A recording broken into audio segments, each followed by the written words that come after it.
আসসালামু আলাইকুম ওয়া রাহমাতুল্লাহ। তাশাহুদ। আত্তাহিয়াতু।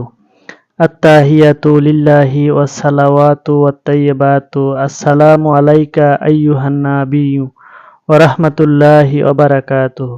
আসসালামু আলাইনা ওয়া আলা ইবাদিল্লাহিস সলিহিন।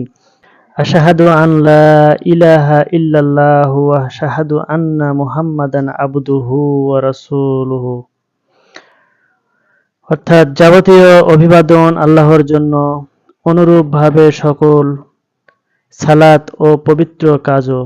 হে নবী, আপনার উপর বর্ষিত হোক আল্লাহর পক্ষ থেকে শান্তি, রহমত ও বরকতসমূহ। আমাদের উপর এবং আল্লাহর সৎ বান্দাদের উপরও বর্ষিত হোক শান্তি। আমি সাক্ষ্য দিচ্ছি যে আল্লাহ ছাড়া ইবাদতের উপযুক্ত কোনো মাবুদ নেই এবং আমি আরও সাক্ষ্য দিচ্ছি যে মুহাম্মদ সাল্লাল্লাহু আলাইহি ওয়াসাল্লাম আল্লাহর বান্দা ও রাসূল। সূত্র সহিহ বুখারী, হাদিস নাম্বার 831, মুসলিম 1301 নাম্বার 402। আমিন।